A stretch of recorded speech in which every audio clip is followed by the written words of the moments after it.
motorcycle with that speed? Okay, so I went invited to a friend's 7th birthday party, and he got given a little Dixon 50 for his birthday present. He wasn't all that interested in it, but me and a couple of other boys were, and so we took it out the back and we're riding this bike around, and after the first time I rode a motorbike, I was just totally sold. I just knew that this is something I wanted to do, so I had a passion for it. And I did ride motorbikes until when I was 16, I was riding down a fire trail and ran off the trail and hit a tree, had concussion, and I had a headache the next day. My mum took me to the doctor and they looked into my eyes and noticed some pigment. And eventually, after a while, I was diagnosed with retinitis pigmentosa. At the age of 16, I was told I was going to go blind. Ben Felton, blind in some way, shape or form, which I didn't know when I read this email. One break the Guinness World Land Speed record for a motorcycle ridden blindfolded. So I started thinking about it, and my mum had just passed and she volunteered for the Victorian Guide Dogs for about 45 years, so I thought, well, I'll do something for them, And then I was actually scared of going blind when I was primary school kid, because I remember running around the schoolyard with my eyes closed, just imagining what it'd be like, because we were kids off the farm, we were a bit rough around the edges. And Mum and Dad told us not to throw sticks and stones at the other kids at school in case you hit them in the eye and they go blind. So that sort of things rolling around in my head. And anyway, I thought I'll do it. So I started typing an email, because Daniel had given me Ben's phone number and email, and I've done 4.5 out of 5 paragraphs, and I thought, well, why am I typing this? If he's blind, how's he going to read it? So I stopped giving tracks a little bit, and then I've gone, well, give me his email number, give me his phone number, so just kept doing it. So I finished that off. And I had stopped actually at the 4.5 paragraph and typed his phone number in my phone so that I could hit send when I finished the email and then ring him straight away. So that's what I did, and we chatted for about 50 minutes, and it was job on as the technical assistant. And Ben can talk a bit of rubbish sometimes, and he eventually conned me into doing the navigating when I was just absolutely no way going to do that, and here we are. So what did your role end up being? Probably coach, therapist, or perhaps you were his therapist, right then? I was trying to work out how I can get this guy on a motorcycle that's real easy to keep in a straight line. Told him to just not really steer with the handlebars, just foot peg pressure, and that's where they come from, and that made all the difference. My role was just, as you just said, providing the comms to the boys.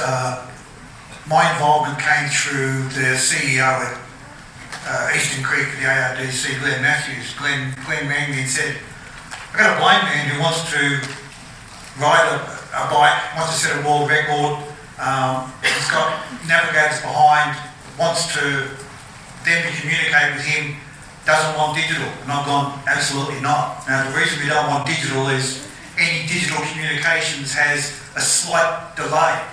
And the last thing you can have is for Kevin to say, well, without calls, it was go, left, go, right, the corrections. Now you imagine if there's any delay and all of a sudden Kevin's gone left and it's 1.5 seconds before Ben turns, disaster can happen. So we use the analogue system of radios. Now I've been involved in radios since I left school. I ran my own two-way radio company, hence why Glenn contacted me, because I provided the radios to the officials at racetracks and pit in-car, pit the driver, the whole lot, and did the work for the Australian Racing Drivers Cup for 32 years. The most difficult part was working along with these two massive personalities and massive egos. And then you add me into the mix. I've got my own ideas on how to do things. Okay, so the three of us together, it was a matter of compromise. And we learned very early on how to compromise. Finally it came down to us, in the end, saying to Ben, you're paying the money, we'll do what you tell us.